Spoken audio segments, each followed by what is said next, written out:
دنیا میں عورت کو مظلوم اور مرد کو ظالم بنا کے دکھایا جاتا ہے۔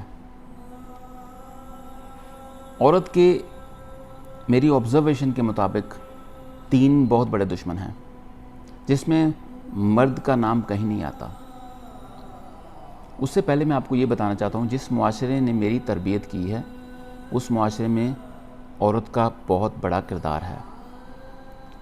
میں اپنی زندگی کی بات کروں تو 4 عورتوں نے میری زندگی کو مکمل کیا، زندگی دی اور مکمل کیا۔ پہلی عورت میری ماں، جنہوں نے مجھے اللہ کے بعد زندگی دی اور اپنے شوہر کی مدد سے حلال کھلا کے بہترین تربیت کی۔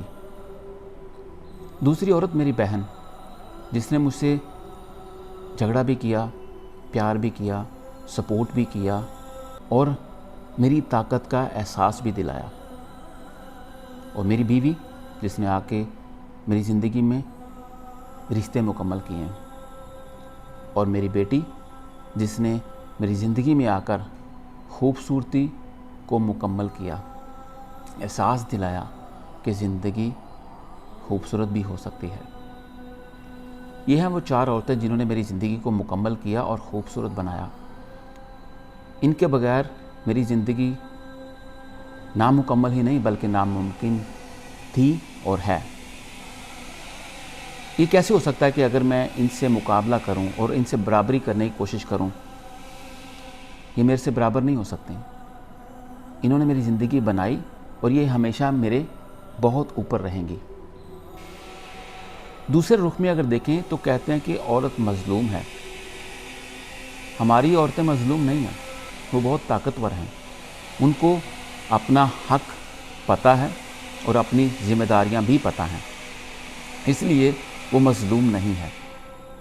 ان کو پتہ ہے کہاں بولنا ہے اور کہاں چپ رہنا ہے۔ اسی وجہ سے ان کی زندگیاں مکمل ہیں اور خوبصورت ہیں، اور ان کو ان کے حقوق بھی ملتے ہیں، کیونکہ وہ اپنی ذمہ داریاں مکمل طریقے سے پوری کرنے کی کوشش کرتے ہیں۔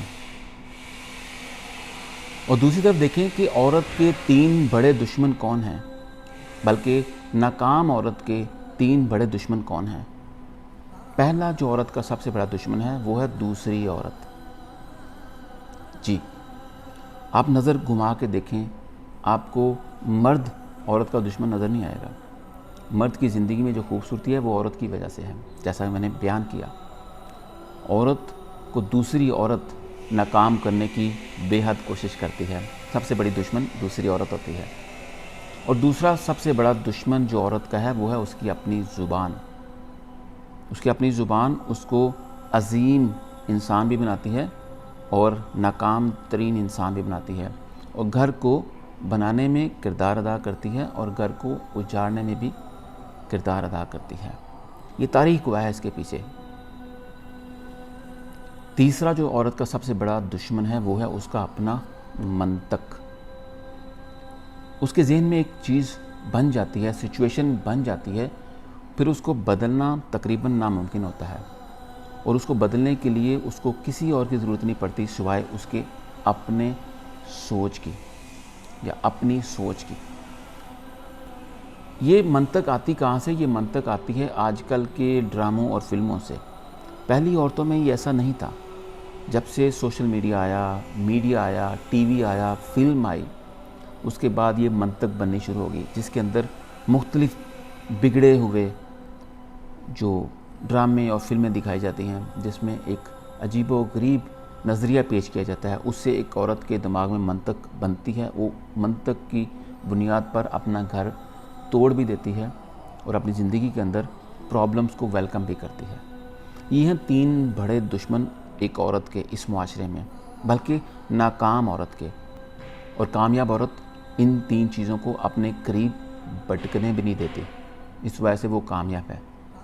اور ہمارے معاشرے میں آپ نظر دوڑا دیکھیں، آج بھی عورت کی عزت اس لیول تک ہے کہ اس کی عزت کے لیے جان دی بھی جا سکتی ہے اور جان لی بھی جا سکتی ہے، کیونکہ عورت ایک پاکیزہ رشتہ ہے، اس کی ذمہ داری ہے مرد پر۔ مرد اس کی حفاظت کرنے کے لیے کسی بھی حد تک جا سکتا ہے۔